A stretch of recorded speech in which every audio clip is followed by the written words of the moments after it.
नमस्कार, आप देख रहे हैं रिलेशन ऑफ इंडिया न्यूज, राष्ट्रीय चिंतन का सजग प्रहरी। आपकी आवाज जो सच दिखाने से कभी पीछे नहीं हटती। यहाँ हर खबर पूरी जिम्मेदारी से रखी जाती है, जो जरूरी है वही दिखाया जाता है। आज का बुलेटिन एक ऐसी खबर लेकर आया है जो देश की सुरक्षा और हर नागरिक की चिंता और सामाजिक एवं राष्ट्रीय हित से जुड़ी है। यह खबर सिर्फ जानकारी नहीं, चेतावनी भी है और एक अपील भी कि हम सब मिलकर राष्ट्र निर्माण में सहयोगी बने। तो चलिए शुरुआत करते हैं आज की सबसे अहम और बड़ी खबर के साथ। Netaji Subhash university of technology NSUT में IoT एवं फैब लैब का उद्घाटन। दिल्ली बनेगा इनोवेशन हब, मंत्री मनजिंदर सिंह सिरसा। दिल्ली के उद्योग, पर्यावरण एवं खाद्य मंत्री सरदार मनजिंदर सिंह सिरसा ने आज Netaji Subhash university of technology परिसर में DSIIDC के CSR इनिशिएटिव के अंतर्गत स्थापित अत्याधुनिक IoT एवं फैब लैब का उद्घाटन किया। इस अवसर पर उन्होंने कहा कि यह प्रयोगशाला न केवल दिल्ली बल्कि पूरे देश के लिए तकनीकी नवाचार का केंद्र साबित होगी। कार्यक्रम में मंत्री सिरसा ने कहा कि माननीय मुख्यमंत्री श्रीमती रेखा गुप्ता के मार्गदर्शन और भाजपा नेता आशीष सूद के नेतृत्व में शिक्षा विभाग NSUT के सक्षम शिक्षक और प्रतिभाशाली छात्र मिलकर इनोवेशन और फैब्रिकेशन के क्षेत्र में नए कीर्तिमान रच रहे हैं। उन्होंने कहा कि इस तरह की पहल से दिल्ली भविष्य में भारत के प्रमुख इनोवेशन हब के रूप में उभरेगी। NSUT की इस प्रयोगशाला में छात्रों और शोधकर्ताओं द्वारा कई उल्लेखनीय प्रोजेक्ट पर काम किया जा रहा है। एक और जहां छात्र कम लागत वाले एयर प्यूरिफायर विकसित कर रहे हैं, वहीं दूसरी ओर वे उन्नत 3D प्रिंटिंग और लेजर प्रिंटिंग तकनीक का उपयोग कर नई मशीनें और उपकरण तैयार कर रहे हैं। सिरसा ने यह भी बताया कि यहाँ बनाए जा रहे ड्रोन्स दुश्मनों को मात देने में सक्षम हैं और छात्र स्वदेशी AI आधारित समाधान और चिप्स पर भी काम कर रहे हैं। इस मौके पर एक विशेष प्रोजेक्ट का जिक्र करते हुए उन्होंने कहा कि प्रयोगशाला में छात्र मंदिरों में चढ़ाए गए फूलों से एयर प्यूरिफिकेशन सिस्टम तैयार कर रहे हैं। इस तकनीक से फूलों की महक और पवित्रता को संरक्षित रखते हुए वातावरण को स्वच्छ बनाया जा सकेगा। मंत्री ने इसे पर्यावरण संरक्षण और नवाचार का बेहतरीन उदाहरण बताया। सिरसा ने अपने संबोधन में यह भी कहा कि इन सभी प्रयासों की प्रेरणा का मूल स्रोत माननीय प्रधानमंत्री श्री नरेंद्र मोदी का विकसित भारत 2047 का संकल्प है।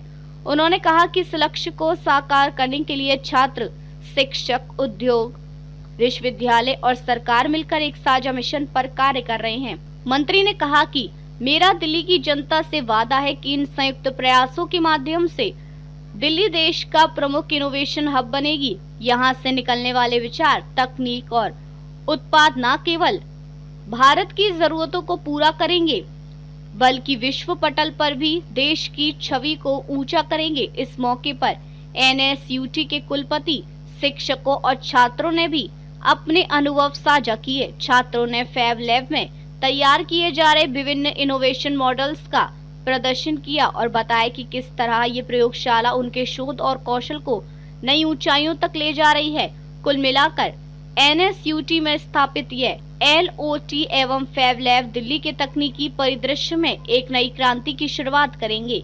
ये प्रयोगशाला शिक्षा, अनुसंधान और उद्योग जगत के बीच पुल का कार्य करेगी और आने वाले वर्षों में दिल्ली को भारत की इनोवेशन राजधानी के रूप में स्थापित करने में महत्वपूर्ण भूमिका निभाएगी। दिल्ली से रिलेशन ऑफ इंडिया न्यूज के लिए मनोज सलूजा की रिपोर्ट। आगे भी खबरों का सिलसिला जारी रहेगा। आप देखते रहिए रिलेशन ऑफ इंडिया न्यूज।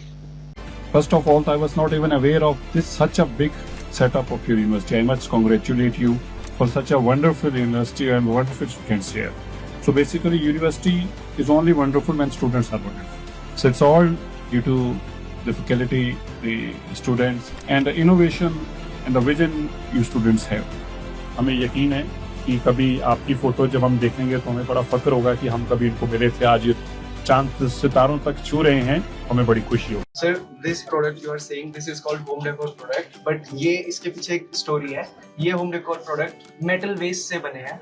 जो बहादुरगढ़ में मेटल इंडस्ट्री और जो बवाना नारायणा में इंडस्ट्री है, तो वहाँ पर जितनी भी फैक्ट्रीज होती है MSMEs की, जहाँ पर मेटल का काम होता है, तो उनका वेस्ट को हमने सेग्रीगेट करके स्पेसिफिक एक शीट डिजाइन करके लेजर मशीन पर इसको CNC So basically, it is a non-electric, eco-friendly air purifying pouch, and it has activated charcoal in it, and we extract it from coconut shells. And we also had a specific ratio of essence in it, and that we extract from flowers. And now coming up to the problem statement, sir, as we all know that the coconut shells and the flour that we offer in temple, they eventually end up in landfills and blocking drainage system and also polluting the river bodies. So what we do is we get them in use. So why we use activated charcoal, sir? Because it absorbs the bad odor, excess toxins, and whereas the excess moisture. from someone else. So waste from someone else. Yes, sir. Yes, sir. Flour waste as well as the coconut waste, sir.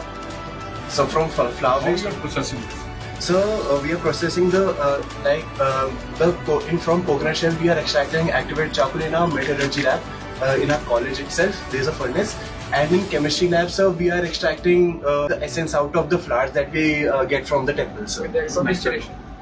Sir, would you like to smell it? This is the rose fragrance, from the rose petals. Very good. Thank you very much. अच्छा. So it is a Observe भी करता है कुछ? Yes, sir. It is dehumidifier as well as an air purifier, and we also have heard of sick building syndrome. So basically, sick building syndrome हम सभी face करते हैं in our day-to-day life. Like in rooms, there are pollutants that we cannot see, but हम irritated feel करते हैं and we feel tired. But if we keep it in a room, it acts as a कोई product को dehumidifier. फिर अभी कहाँ अपनी lab में बना रहे हैं हम यहाँ पे? Yes, sir. And we also have sell it in fest and stalls. And yes, sir. तो क्या कितने प्रोडक्शन अभी आपकी इसकी? So at max, if we put all of a day, we can make up to 50 pouches a day. Is there any business? Yes, sir. In the business model? We are already selling it in stalls at our press. Festival. Yes, sir. College festival. In various colleges. तो बहुत अच्छा है.